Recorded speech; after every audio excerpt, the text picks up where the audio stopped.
Hello and a warm welcome to Federal special program Capital Beat. Congress released its manifesto or the Nyay Patra on 5th of April, and it had a host of guarantees.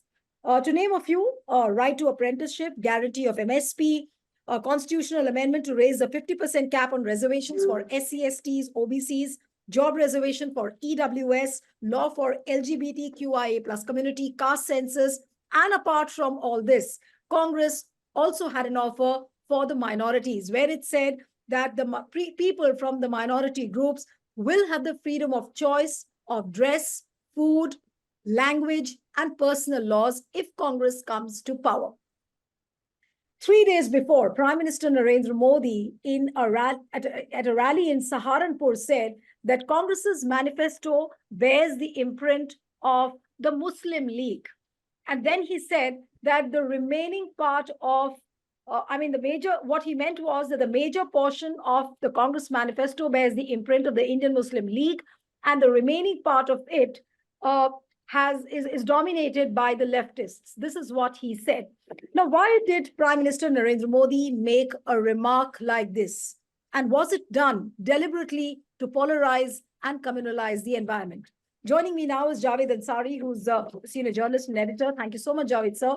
We have Mridula Mukherjee, the renowned historian of the country. Thank you so much, ma'am. And Pushpraj Deshpande, who's the director of the Samrit Bharat Foundation. Thank you so much, Pushpraj. And I'd like to begin with Mridula, ma'am, that Mridula-ji, why do you think that Prime Minister made a remark like this? Because somehow there was a feeling that the communal card of BJP wasn't playing out the way it had thought. Whether it was CA, after that also the Muslims didn't react. And all of a sudden, after the Congress manifesto came and then making a remark saying that the Congress manifesto bears an imprint of the Indian Muslim League. So how would you really take this remark, and why do you think he made this remark? Well, one can only speculate because, despite trying very hard, I went through the pages of the manifesto to see whether there was any substance anywhere in the allegation. Was there any resemblance in any of the programs, the items that had been put forward with anything that one knows of the ideology and program and politics of the Muslim League. And I presume we are talking about the Muslim League before independence, because after that it ceases to exist in India, really speaking. So I couldn't find anything substantial at all, or even ephemeral, because so the only thing, so to begin with, let me say that I think this is like a dog whistle, using phrases like this is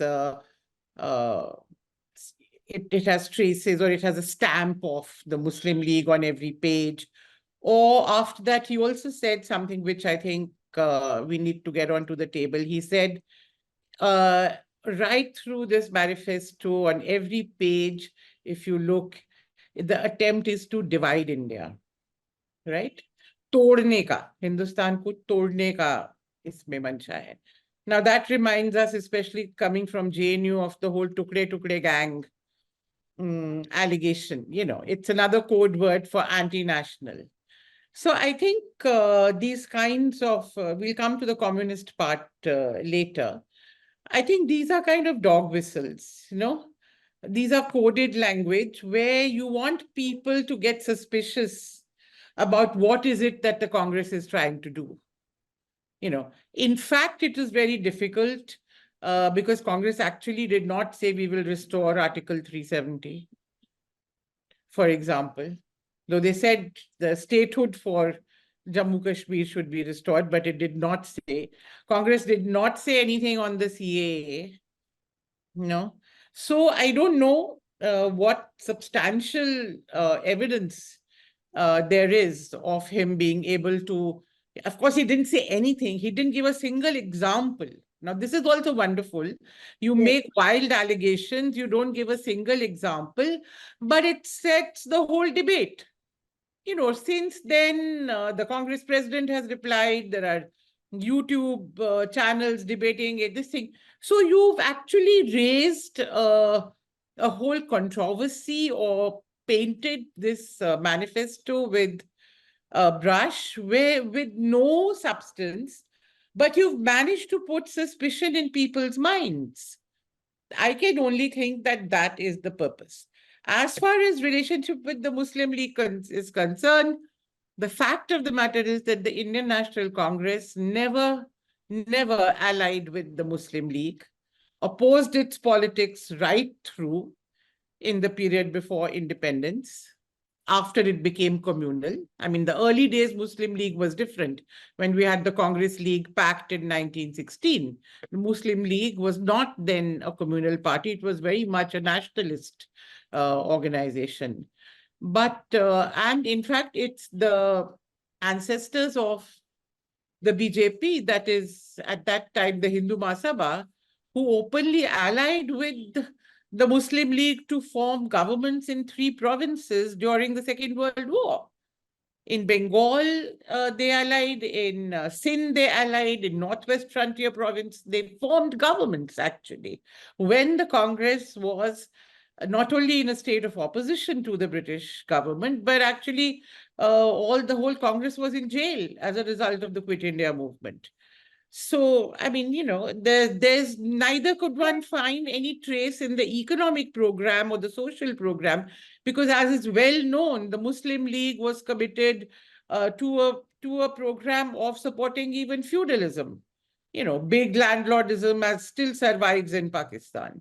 They didn't have any radical land reform program. They did not have a social justice program, all of which permeates the Congress manifesto. And to come to your last point about him saying, and the rest of it is all influenced by the communists, well, again, it's not good enough to just say it's influenced by communists. Tell us what is wrong with what is influenced by communists. If he means the welfarist part, if he means the, talking about rights, talking about workers' rights, talking about farmers' rights, well, then that's a good thing.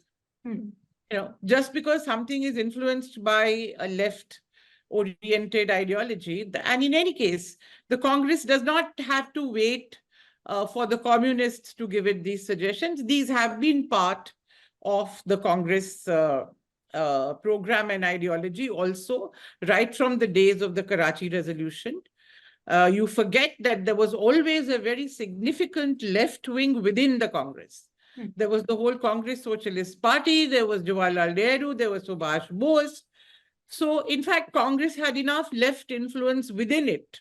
Right. Not to have to actually look for even those influences from outside. So Right. that's what I But, can say. Yeah, you did rightly point out that the Congress manifesto almost had something for everyone, whether it was the LGBT community, whether it was the farmers, whether it was the youths. Coming to you, Javed, sir, do you think that Modi apparently would have made this remark out of insecurity? Because when the manifesto came out, many people also said that it could be a game changer because it's trying to overturn a lot of things which have been, which have detracted people from the BJP. So is it some kind of an insecurity, or do you think that this is a deliberate effort to polarize or communalize? I mean, this is a no-brainer. This is absolute no-brainer. You don't have to be a genius to make out the fact that this is an attempt. This is nothing but an attempt to try and inject into the election the main weapon, which is polarization. So far, and I'm underlining the word so far, Congress has been sensible. They haven't been very careful. They haven't given them BJP anything on which they can jump up and try and raise an issue. So they try to twist the Rahul Gandhi's comment about Shakti. No. This is a very good manifesto. Unfortunately, in this country, nobody votes on the basis of a manifesto. Deviraj once famously said that if you tear the first page off the manifesto, every manifesto reads more or less the same. While that may or may not be true, but the other part of people not voting according to manifesto is largely true. But that's besides the point. The fact is that it's a very, very well thought about, very well researched, documented manifesto. It stands out. It positions the Congress in sharp contrast, in progressive contrast to what the BJP stands for. And I wish that in this country, people would make the effort to read commitments made in the manifesto and vote according to it. This is nothing but an attempt, and this is not the last time that the Prime Minister has done it. They will keep trying. This is a very long election. And they will keep trying to look at it, look for incidents, look for strange statements which they can twist out of the context. And of course, the Election Commission, doesn't see anything, doesn't hear anything, doesn't say anything. They don't believe. Election Commission should show moto. Take cognizance of what the Prime Minister has been trying to do. But it won't happen. Right. But people are also asking, Pushparaj, and I'll come to you, what Javed sir said, and also what Mridula ji said, that Congress did try and give a clarification because they went to the Election Commission yesterday and they did lodge a complaint that why did Prime Minister Modi make a remark like that. And they also tried to, give an answer to it, almost on the lines of what Mridula ji explained, that how the Hindu Mahasabha sided with the Muslim League. So many people said that, Congress probably should have kept quiet, just not react, maybe just lodge a complaint and just move out.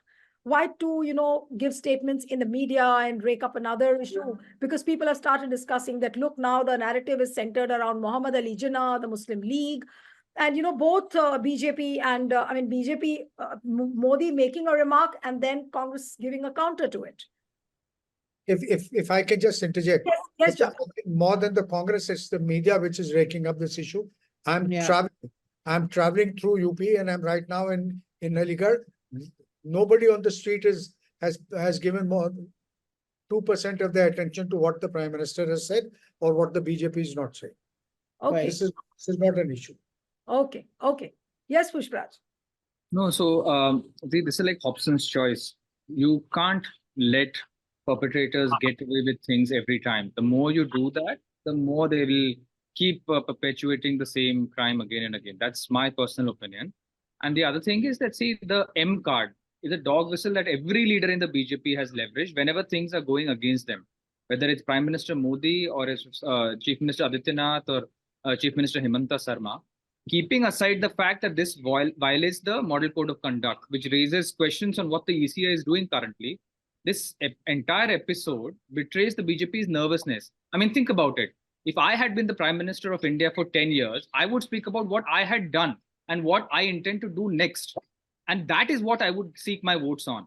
But the BJP did not even release its own manifesto. Instead, it keeps harping on the Congress party. I mean, I often wonder that if PM Modi is really serious about Congress Mukt Bharat, he should perhaps start with his own mind and his party's, because it really seems like they're obsessed with the Congress party, much like a jilted lover. I mean, PM Modi said that the Congress manifesto reflects the same attitude that the Muslim League had during the 1940s. Mridula ma'am touched upon this briefly. But consider this. Jinnah's Muslim League had aligned with the BJP's parent body, Shama Prakash Mukherjee's organization, in both the Northwest Frontier provinces and in Bengal. And they had colluded at that time to deprive ordinary Indians from their civic and political rights. This is a well-known fact. Even worse, Shama Prakash Mukherjee's Hindu Mahasabha had passed a resolution in 1937 demanding the partition of India, 3 full years before Jinnah's Muslim League passed in 1940. Now, consider the manifesto today. The Congress party certainly doesn't want to ally with the BJP because that's what the Muslim League had done in 1940. They had allied with the Hindu Mahasabha. The Congress party does not want to deprive any citizen of their constitutional rights and citizens and freedoms. And nor do we want to partition India. It is actually the BJP which was at that time and still is the Break Judas party. But keeping the farcical aside, Prime Minister Modi deliberately used the M card, which is what Mridula ma'am and Javed Sahab had said, because he believes that this is a nuclear button for Hindus. Now, firstly, that's a big insult to the majority of Hindus who are progressive, who are educated, who are inclusive, who live by Vasudev Kutumbakam, which in North India is known as Ganga Jamuni Tehzeeb, who don't think that we need to persecute and suppress Muslims or any other community to do well in life. I mean, our happiness depends on our own effort or our family's effort, not on the unhappiness of other communities. If any Hindu today does vote for BJP because it suppresses Muslims, and I know there is a small minority of Hindus who does do that. They are actually against the concept of merit, that they keep harping to deny reservations. I mean, if they genuinely feel that they can do well on their own merit, why would they feel the need to suppress another community? And finally, coming to the facts of the matter, the entire manifesto of the Congress party does not mention even once Hindu or Muslim. I have checked it thrice. It talks about the rights of Indians. It talks about religious, ideological minorities. It does not mention Hindu, Muslim. In fact, the Congress party's manifesto appeals to Indians to not vote on the basis of religion, not vote on the basis of caste, not vote on the basis of language, but instead vote only for whoever furthers their development or the nation's development. It is a promissory charter to address the dynamic needs and aspirations of all Indians. Why the BJP should have any objection to something that is progressive is beyond me. But clearly, as Mridula ma'am said, it is a dog whistle to divert, obfuscate, and distract into something which is their home turf.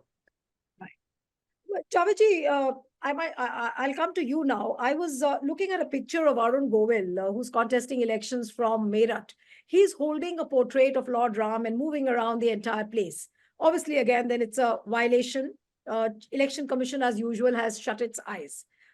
This is another example of how Election Commission is not doing enough. Now, the Prime Minister making this sort of a comment, people are forced to think that is the communal card of BJP actually working for 2024, or is it miserably failing? Because when they raked up the CAA issue, we didn't find the Muslim community on the streets. We didn't see the Maulanas or the people from the community coming out and raising slogans, which was a clever move. So is the communal card of BJP failing somewhere now? Look, these are early days. The jury is still out. It's very early to predict, too early in the race to predict whether a particular card is succeeding or failing. The BJP strategy is very clear. They fight for every blade of grass. Every opportunity they sense, real or imaginary, they try and make use of it. This is a card. The M card is something which has paid them rich electoral dividends in the past. And so they keep looking. Today, it's the Muslim League. Tomorrow, it will be something else. Somebody may say something which could be subject to, which can be interpreted in more than one way. They will try and twist it that way. But they will not give up. It may work, it may not work. Even if it doesn't work, it will not be for want of trying, for want of an effort from the part of the BJP. They will push. Whatever button has to be pushed, whatever possibilities exist, they will try and explore that. Whether it succeeds or not depends on the wisdom or the lack of it of the electorate. But the fact is, like I told you, I'm traveling and I haven't seen or heard anybody refer to this. Right. Which is quite which is quite evident. But Mridulaji, the very fact that the Congress manifesto almost has something for everyone. In fact, I was reading, I don't remember where, but I read this editorial which said that, it's the Congress manifesto is meant, 98% of it is meant for the common man. Now, if that is the case, then does it mean that BJP, the moment it got its eye on the Congress manifesto, it must have felt insecure. It must have felt that the narrative could go against BJP. So all these remarks, I mean, the kind of comment which PM make, is it coming out of that insecurity also? That come on now, the narrative could overturn, so let's communalize, which normally is their Brahmastra.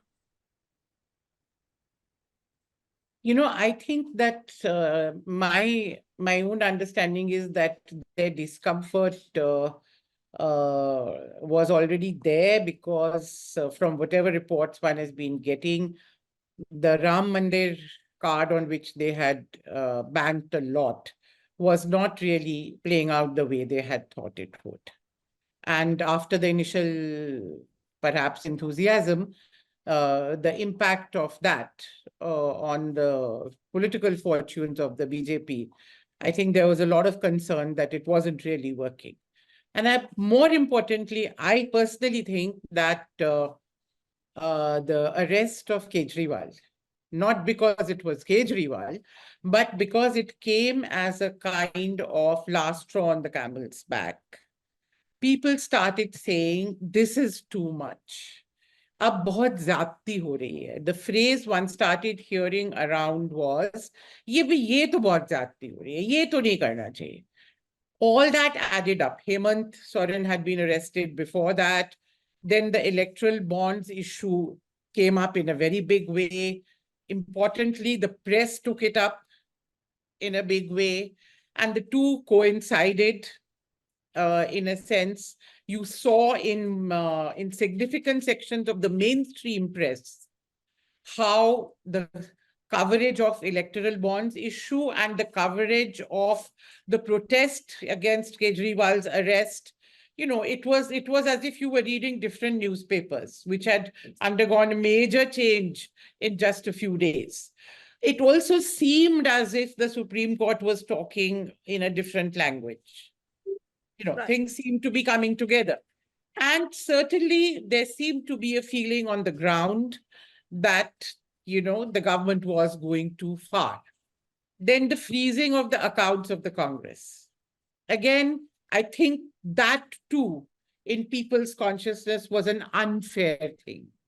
Now, I think it's very important in political discourse when people begin to feel that the government of the day or whatever, that they are being unfair, that they are going too far. And I do want to recall here the days of the emergency, because I remember that since I was very much around and part of what was going on, watching, participating and all that. That was the feeling which started crystallizing, was that Indira Gandhi had gone too far. In much of North India, that's the feeling that swept, whether it was because of the Nasbandi things, the demolitions in Delhi. It all started coming together at one point where people started saying, this is too much. This is not right. And somewhere, I think the BJP must be getting a sense of that somewhere the narrative is changing. And God forbid if as Indian elections are often known for, God forbid that there's a hawa. There are two kinds of elections, one in which there is a hawa and others in which there is no hawa. So God forbid that in fact the hawa should build up and it should go against the BJP. This can be very worrying for them, because then things can start changing pretty rapidly. And a lot of other things, small and big, then begin to fall into place and become part of the alternative narrative. So I don't know. I mean, this is all, as I said, still speculation. Yeah, I can't back this with facts and figures, but, just yesterday I was talking to a friend who's come back from Orissa. And I asked him, I said, you must have been following the local language press. They said, it's all full of the electoral bonds issue.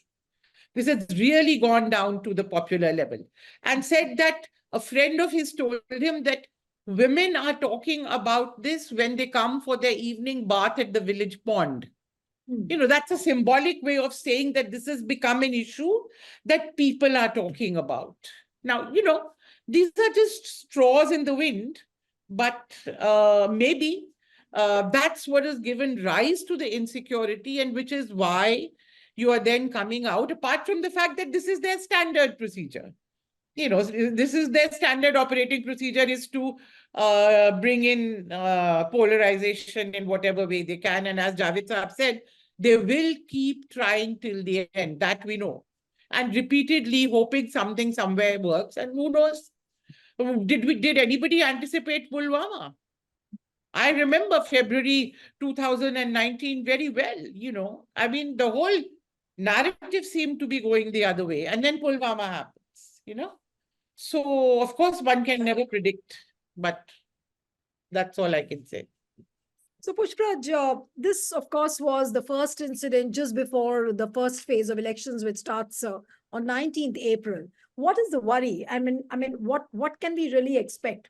Can it become more and more communal? Or will we see in the coming weeks or the issues becoming more and more becoming more dominating? what will really outweigh? The communal environment, which probably BJP might try and make it more communal as much as it can, or the opposition might succeed in raking up issues, taking it to the doorstep of the people. What do you think is really going to happen? Sorry, there is a bit of ambient noise in my background. Do you want to just wait for some time? It's okay. You're clearly audible. Yeah. Okay, okay. No, so what I was saying is that in Bharat Chale Jana, see, those people who had to be polarized in the last 10 years have already been polarized. And this is not going to increase, this catchment area is going to be 30-35%. Everyone else is already either solidly aligned with the India bloc or is anti-BJP. That's very clear. And what Javed Saab is saying, I've been traveling in Maharashtra and northern Karnataka extensively.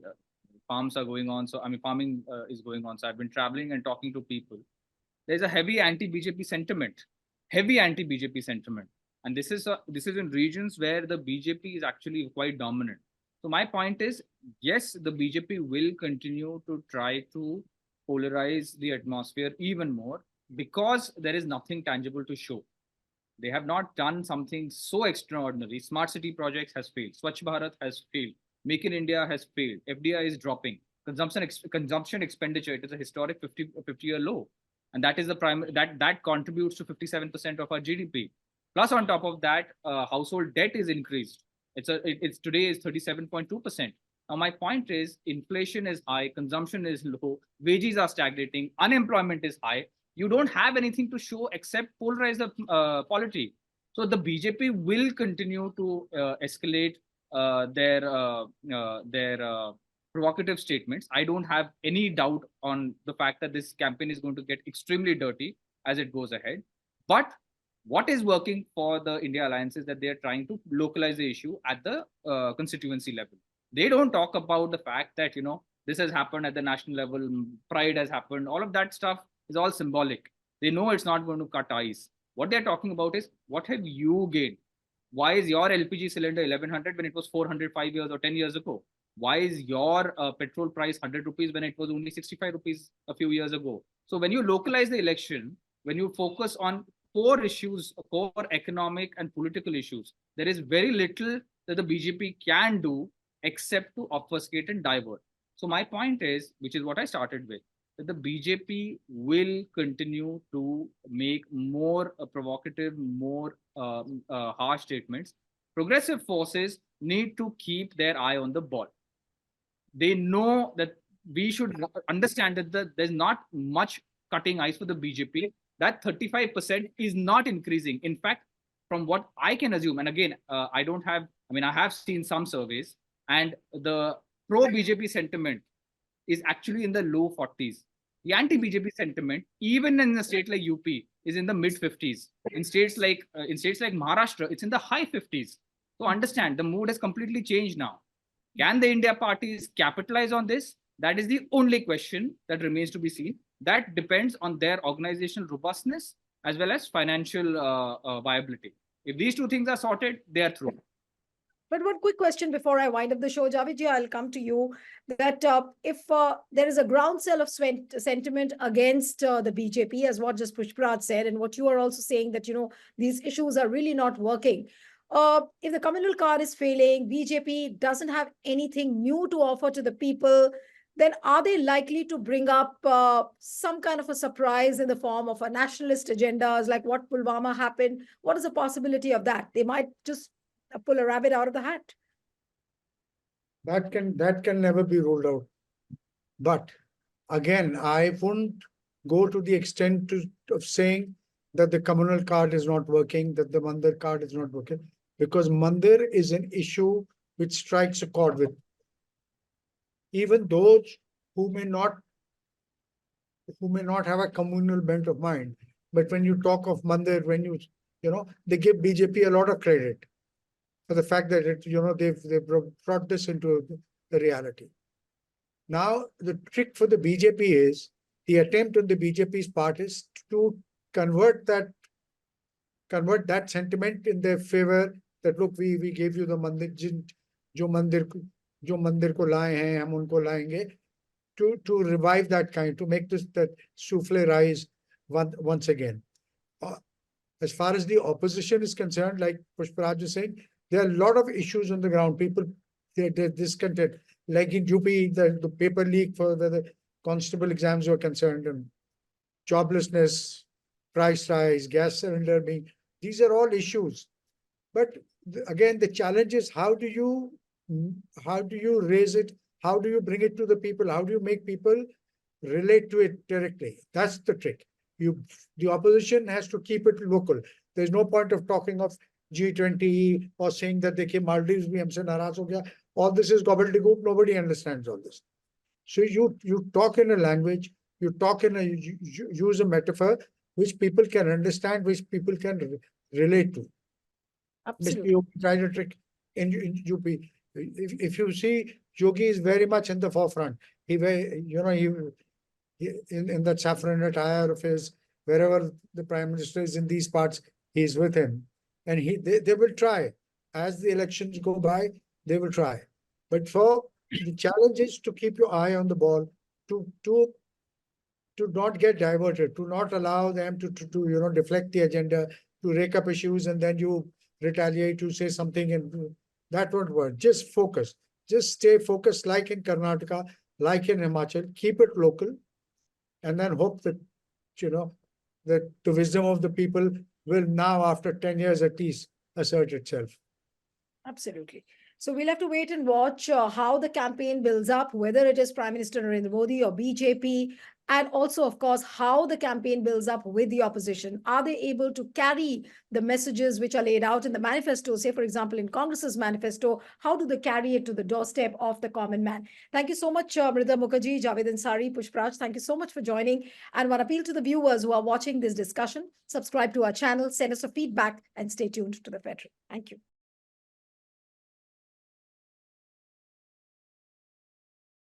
Subscribe to the Federal's YouTube page for more news and updates.